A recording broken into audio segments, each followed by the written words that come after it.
وزیر اعظم یہ کہنا بھی بھول گیا، شاید ان کو اس بات کی سمجھ ہی نہ ہو کہ آج اس ملک کے بقول ان کے، یہ میں اپنی بات نہیں کر رہا ہوں، 2 کروڑ جب خاندانوں کی بات کریں گے تو 12 کروڑ عوام کی بات کرتے ہیں، یعنی اس ملک کے 60% شہری آج مجبور ہیں کہ وہ اپنے خراجات خود پورے نہیں کر سکتے اور حکومت سے رقم لے کر وہ یہ کوشش کریں گے کہ اپنی زندگی گزار سکیں۔ اس سے بڑی ناکامی شاید تاریخ میں کسی حکومت کی نہ ہوئی ہو، شاید ہمارے ملک میں ایسے حالات کبھی پیدا نہیں ہوئے کہ ملک کے 60% شہری آج حکومت کی مدد کے منتظر ہیں، اور وہ مدد کیا ہے؟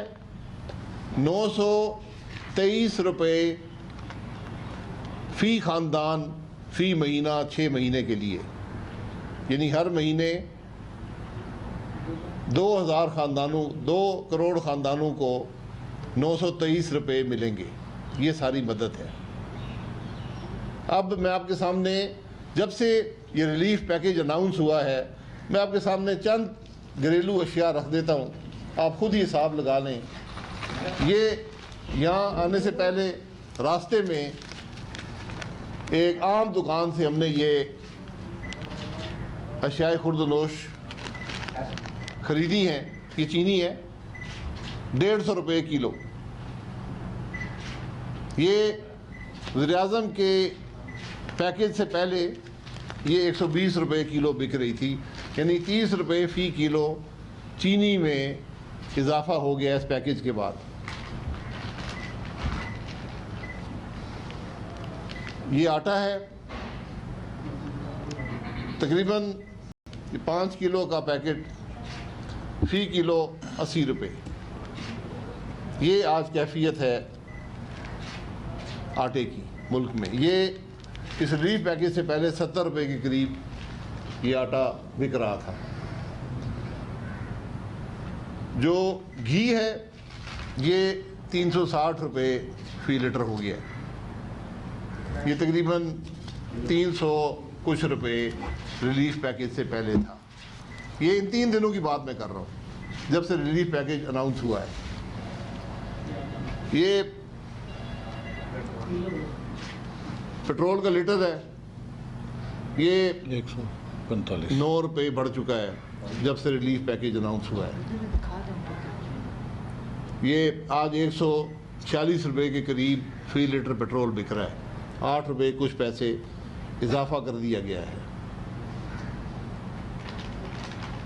یہ انڈے 180 روپے درجن پہ پہنچ گئے۔ یہ اس سے پہلے 120 روپے درجن پہ، 120-130 روپے درجن پہ پہلی تاریخ کو بک رہے تھے۔ یہ آلو 1 کلو، یہ 70 روپے سے زیادہ، 72 روپے میں یہ کلو آلو ہم نے ابھی خریدے ہیں۔ اور یہ پیاز ہے جو اس دکان سے 50 روپے کلو ملا ہے، لیکن مجھے یہاں کے لوگوں نے بتایا کہ 62 روپے کلو یہ پیاز بک رہا ہے اس وقت ملک کے اندر۔ یہ آج ملک کے حالات ہیں، اور ہم نے یہ حساب لگایا ہے کہ صرف ان 3 دنوں میں یہ تمام اشیاء وہ ہیں جو ہر گھر استعمال کرتا ہے، امیر ہو، غریب ہو، تنخواہ دار ہو، کاروباری آدمی ہو، جو شخص بھی ہو، ان چیزوں کے بغیر زندگی گزارنا ممکن نہیں ہے۔ روزمرہ کی چیزیں ہیں، روزمرہ کی ضروریات ہیں۔ ہم نے یہ حساب لگایا کہ صرف ان 3 دنوں میں ایک عام گھر پر جس میں 6 افراد ہوں، 3000 روپے کا اضافی بوجھ ان 3 دنوں میں عوام پر ڈال دیا گیا ہے۔ ابھی میں نے بجلی کے بل میں اضافہ نہیں رکھا، ابھی میں نے گیس کے بل میں اضافہ نہیں رکھا، ابھی میں نے دیگر جو چیزیں ہیں ان کا اضافہ نہیں رکھا. 923 روپے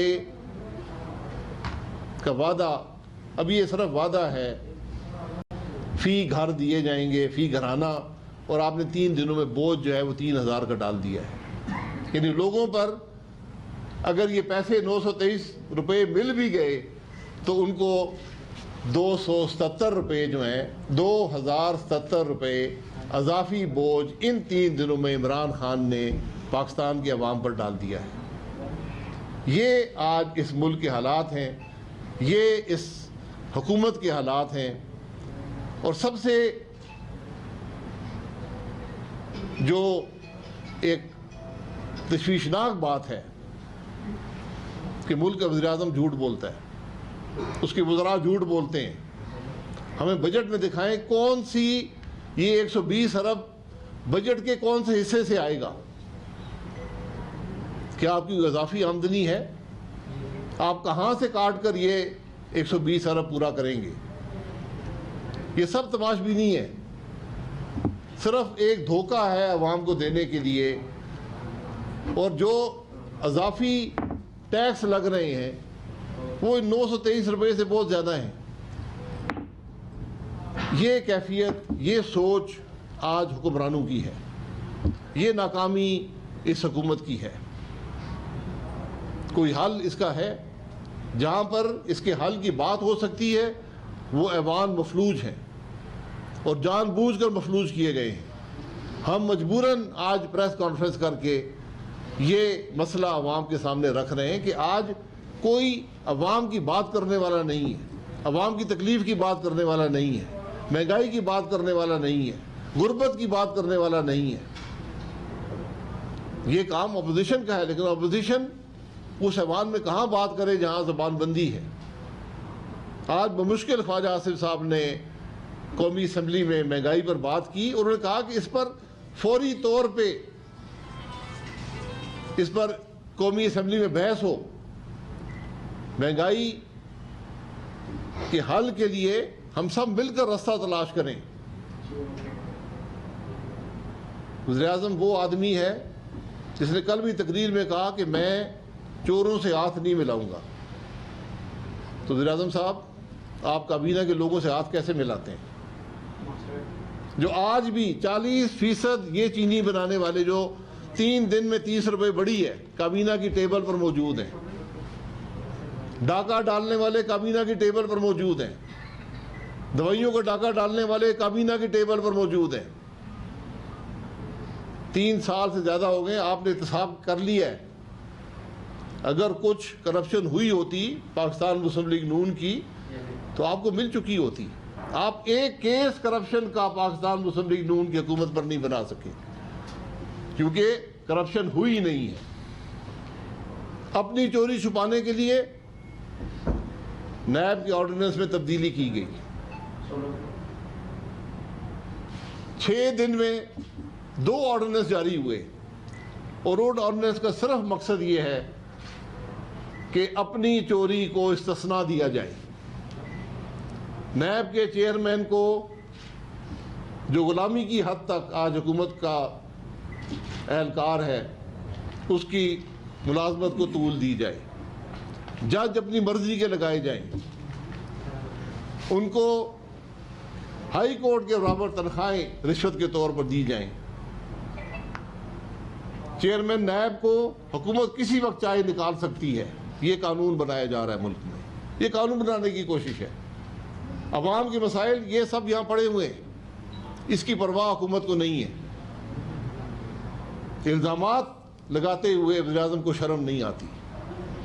تم الزام نہ لگاؤ، کارروائی کرو. 3 سال میں کچھ ملا ہے؟ کیوں جج ارشد ملک کو تمہیں خریدنا پڑا، دبانا پڑا، بلیک میل کرنا پڑا ایک جعلی کیس میں سزا دینے کے لیے؟ اور آج ملک کے وزیر اعظم ارشد ملک کی ایک فوج تیار کرنا چاہتا ہے کہ میں اپوزیشن کو شاید اس حربے سے دبا لوں. اپوزیشن دبنے والی نہیں ہے. اللہ کے کرم سے 5 سال ہم نے حکومت کی ہے، ایک پیسے کی کرپشن میں چیلنج کرتا ہوں، بار بار کرتا ہوں. اس حکومت کی کرپشن نظر نہیں آتی نیب کے چیئرمین کو، لیکن نظر آئے گی۔ اس نیب کے چیئرمین کو بھی جواب دینا پڑے گا۔ یہ وہ چیزیں ہیں۔ آج خاندانوں کی باتیں کرتے ہیں، خاندانوں کی باتیں کرتے تو احتساب کریں۔ یہ بات صرف ایک گھٹیا اور کم ظرف آدمی کر سکتا ہے جو ہمارا ملک کا وزیر اعظم کرتا ہے۔ یہ باتیں کرنے والی نہیں ہوتی۔ آپ حکمران ہیں، آپ لیڈر آف دا ہاؤس ہیں، اس ہاؤس کو جوڑیں، قانون پر عمل کریں۔ آج نیب چیئرمین کا عمل رکا ہوا ہے، الیکشن کمیشن کے ممبرز کا عمل رکا ہوا ہے کہ مشاورت نہیں کر سکتے۔ مشاورت آپ نہیں کریں گے تو قانون پر پورا عمل نہیں کریں گے۔ اس لیے آج ملک کو ضرورت اس بات کی ہے۔ آج ملک کے مسائل کا واحد حل جو ہے، کوئی اور حل نہیں ہے۔ حکومت ناکام ہے، عوام تکلیف میں ہے، ملک مشکل میں ہے۔ جب ایسے حالات ہوں تو پھر حل ڈھونڈنا پڑتا ہے۔ حل ڈھونڈنا ہم سب پر لازم ہے، اور واحد حل ہے کہ اس ملک کے عوام کو پھر اپنی رائے کے اظہار کا موقع دیا جائے، اور حقیقی معنوں میں دیا جائے۔ وہ نہیں ہے جو 2018 میں ہوا۔ چوری شدہ الیکشن ملک کو 180 روپے کی چینی دیتے ہیں، 150 روپے کی چینی دیتے ہیں، 80 روپے کا آٹا دیتے ہیں، 360 روپے کا گھی دیتے ہیں۔ یہ معاملہ چوری شدہ الیکشنوں کا نتیجہ ہے، یہ ہائیبرڈ نظام کا نتیجہ ہے۔ آج ملک کے مسائل کا واحد حل ایک فوری اور شفاف الیکشن میں ہے۔ جو بھی اس ملک کے ادارے ہیں سب اسی ملک میں رہتے ہیں، اسی ملک کے ٹیکسوں پر چلتے ہیں۔ جوڈیشری ہو، فوج ہو، انٹیلیجنس ہو، سیاستدان ہو، سب کا ایک مقصد ہونا چاہیے کہ عوام کی اس تکلیف کو رفع کریں، عوام کو اس تکلیف سے بچائیں، اپنے معاملات سے باہر نکلیں۔ D G I S I لگ گیا ہے، نیب چیئرمین بھی لگ جائے گا، الیکشن کمیشن کے ممبر بھی بن جائیں گے، لیکن اس ملک کے غریب آدمی کا کیا ہوگا؟ تنخواہ دار آدمی کا کیا ہوگا؟ اس کی تنخواہ تو نہیں بڑھ رہی، اس کے مسائل میں اضافہ تو نہیں ہو رہا۔ کیسے لوگ گزارا کریں گے ان حالات کے اندر؟ اس کا جواب کسی کے پاس ہے؟ ان معاملات کا حل 923 روپے کے جھوٹے وعدے میں نہیں ہے۔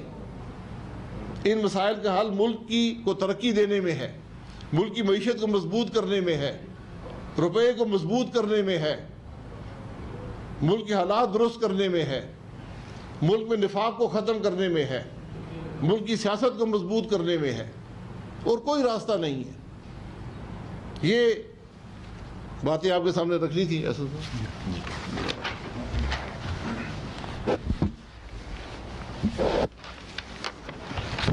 بسم اللہ الرحمن الرحیم۔ ابھی آپ کو شاہد صاحب نے بتایا کہ جو اس وقت ملک کے اندر مہنگائی ہے، میں صرف کچھ چیزوں کا جواب دینا چاہتا ہوں جو آج وزیر اعظم صاحب نے قوم کو گمراہ کرنے کے لیے کہی ہیں۔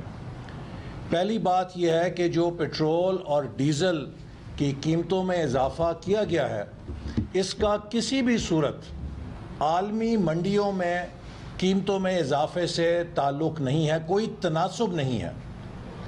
2018 میں تیل کی عالمی قیمت اوسطاً تقریباً $65 تھی۔ عالمی منڈی میں جو فی بیرل قیمت ہے وہ $65 تھی۔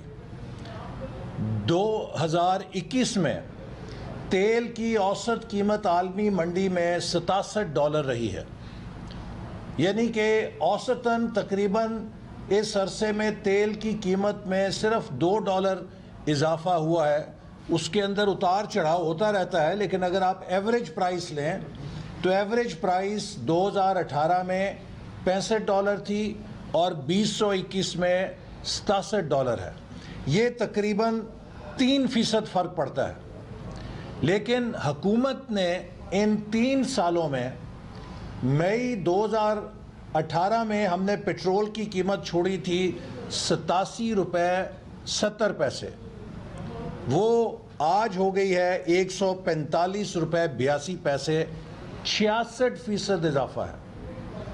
ڈیزل کی قیمت جو ہمارے آخری دور میں تھی $98.76، آج وہ 142 روپے 62 پیسے ہو گئی ہے، جو کہ تقریباً 44% اضافہ ہے۔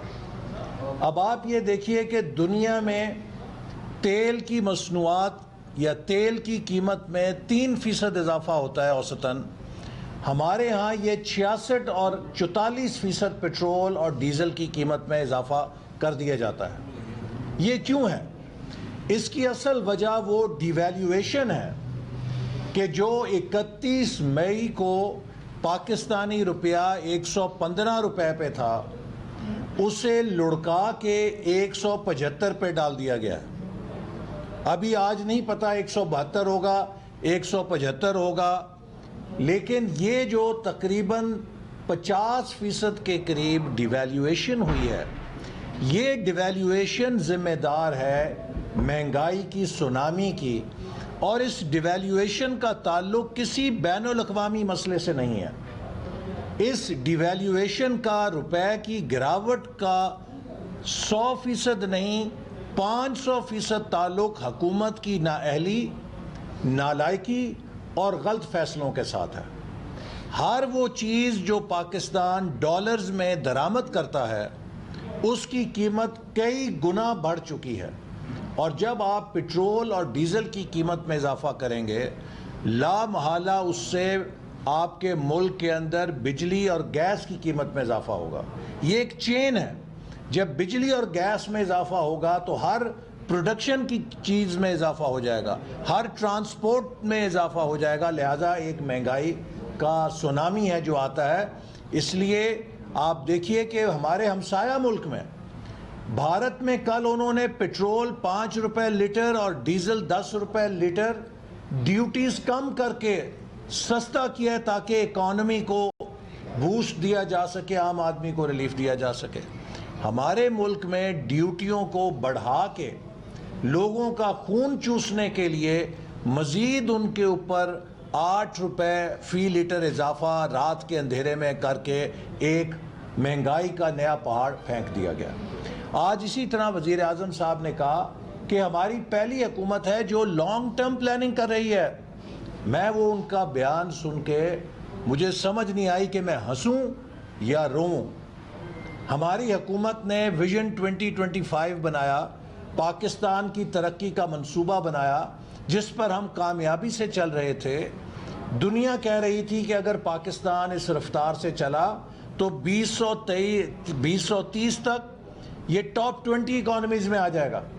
آپ نے 2018 میں اس سفر کو پنکچر کیا، ملک کو ترقی سے پستی کی طرف کریش کیا، اس کی گروتھ کو، اس کی ترقی کے سفر کو کریش لینڈ کیا، اور ہم آپ کو 12ویں 5 سالہ منصوبے کا فریم ورک تیار کر کے دے گئے تھے تاکہ جو بھی اگلی حکومت آئے 2018 سے 2023 کا 5 سالہ منصوبہ وہ تھوڑی بہت رد و بدل کر کے فوراً شروع کر دیں عمل درآمد۔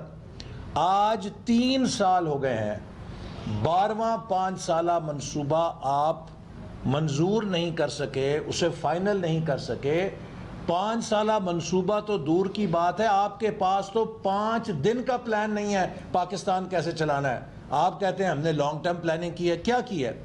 پھر آج وزیر اعظم صاحب نے ایک اور جھوٹ بولا، مجھے افسوس ہے کہ وزیر اعظم کے لیے جھوٹ کا لفظ استعمال کیا جائے، تھوڑی بے ادبی ہے، لیکن اس ڈھٹائی کے ساتھ وہ جھوٹ بولتے ہیں کہ اسے جھوٹ ہی کہنا پڑتا ہے، کوئی اور لفظ نہیں اس کے لیے مناسب ہوتا۔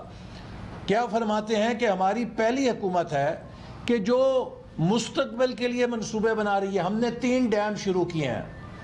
جناب والا، آپ کو شاید یہ نہیں پتا کہ یہ مسلم لیگ نون کی حکومت تھی جس نے پاکستان کی تاریخ میں پہلی دفعہ صوبوں کے ساتھ اتفاق رائے کے ساتھ پہلی واٹر پالیسی بنائی۔ شاہد خاقان صاحب اس وقت وزیر اعظم تھے، اور ہم نے پہلی دفعہ پورے صوبوں کے ساتھ، جس میں پرویز خٹک صاحب، مراد علی شاہ سب تھے، اور ان سے پاکستان کے جو لانگ ٹرم ہائیڈل پروجیکٹس ہیں ان کے لیے کنسنسس حاصل کیا۔ یہ مسلم لیگ نون کی حکومت تھی جس نے دیامیر بھاشا ڈیم پر حقیقی معنوں میں کام شروع کیا، اور ہمارے دور میں 120 ارب روپے خرچ کر کے اس کی زمین کی خریداری مکمل کی گئی اور اب اس کی تعمیر کے لیے ہم ٹینڈر دے کر گئے تھے. تو دیامیر بھاشا ڈیم پر کام کا آغاز اس کی لینڈ ایکوزیشن سے ہوا جس پر 120 ارب روپے ہم نے خرچ کیا. آپ کے تو 3 سالوں میں دیامیر بھاشا ڈیم پہ آپ 29 ارب روپے بھی ابھی نہیں خرچ کر سکے. ہم تو 120 ارب روپے اس کے اوپر اس منصوبے پہ خرچ کر کے گئے ہیں اور آپ کہتے ہیں کہ آپ نے شروع کیا ہے. 2014 میں ہماری حکومت نے ساؤتھ وزیرستان ڈیرہ اسماعیل خان کے قریب گوملزم ڈیم پر کام شروع کیا. اسی طرح مومن ڈیم جو ہے اس کی ڈیٹیلڈ انجینئرنگ ڈیزائن کے اوپر جس کا اب ٹینڈر ہوا ہے 2014 میں 1 ارب روپے کے منصوبے سے ہم نے اس کا ڈیٹیلڈ ڈیزائن ایوارڈ کیا اور اس کو مکمل کروایا اپنی حکومت میں. اگر وہ ڈیٹیلڈ انجینئرنگ ڈیزائن نہ ہوتا اس پہ کام کیسے شروع ہوتا؟ یہ ہماری پرائرٹی تھی. مومن ڈیم جس کے اوپر مومن ڈیم کے اوپر ہم نے کام شروع کیا. پھر 2015 میں بسول ڈیم جو کہ ارمارا کے قریب بلوچستان میں تھا. پھر شادی کور ڈیم جو گوادر کے قریب تھا 2015 میں اس پہ کام شروع کیا گیا. کرم تنگی ڈیم 2016 میں جو نارتھ وزیرستان کے اندر ہے اس پہ ہم نے کام شروع کیا. اسی طرح پاکستان کا سب سے بڑا ہائیڈل منصوبہ داسو ڈیم یا داسو ہائیڈل پروجیکٹ جو 4,500 میگا واٹ بجلی پیدا کرے گا وہ مسلم لیگ نون کی حکومت شروع کر کے گئی. آپ کیسے کہتے ہیں؟ اسی طرح کروٹ کا منصوبہ ہے جو سی پیک کے تحت شروع کیا گیا اور نیلم جیلم کا ہائیڈل منصوبہ جو سفید ہاتھی تھا اس کو ختم کیا گیا. کچی کنال جو کب سے 1998 سے شروع تھی بلوچستان کے لیے اس کو ہم نے مکمل کیا اور ہم نے جا کے بلوچستان کی ڈیرہ بگٹی کے علاقے کو سراب کرنے کا منصوبہ اپنے ہاتھوں سے کیا. پاکستان کی تاریخ میں سب سے بڑے ہائیڈل پروجیکٹس ہمارے دور میں مکمل ہوئے یا شروع کیے گئے. آپ کس چیز کا کریڈٹ لیتے ہیں؟ آپ کو پتہ نہیں کون کان میں ڈال دیتا ہے کیا بات آپ صبح آ کے ٹی وی کے اوپر وہ بول دیتے ہیں. جائیں جا کے اپنے حقائق کو درست کریں. آپ کا صرف ترہ امتیاز یہ ہے کہ آپ نے پاکستان کو بدترین مہنگائی، بدترین بے روزگاری اور بدترین غربت دی ہے. آپ کا جو عہدہ ہے، آپ کی جو حکومت ہے وہ پاکستان میں مہنگائی، بے روزگاری اور غربت کی لعنت کو مسلط کرنے کے لیے یاد رکھی جائے گی. کوئی اتنی نااہل حکومت نہیں تھی کہ جس نے اس قدر مہنگائی پیدا کی ہو. تو آپ نے پاکستان کے گورننس کو تباہ کر دیا ہے، انتظامی ڈھانچے کو ختم کر دیا ہے. آج جو پرائس کنٹرول میکنزمز تھے وہ کمپلیٹلی کولیپس کر گئے ہیں چونکہ آپ نے پاکستان کی انتظامی مشینری کو تباہ کر دیا ہے. 7 چیف سیکٹری، 6 آئی جی، 9 آئی جی، 6 چیف سیکٹری، 10 کمشنر بدل رہے ہیں، 15 سیکٹری بدل رہے ہیں، 6 چیئرمین ایف بی آر بدل رہے ہیں، 5 وزیر خزانہ بدل رہے ہیں. آج پاکستان بدترین انتظامی بحران کے اوپر ہے اور آپ ایک ضدی مسلم لیگ نون کے رہنما اسلام آباد میں پریس کانفرنس کر رہے تھے.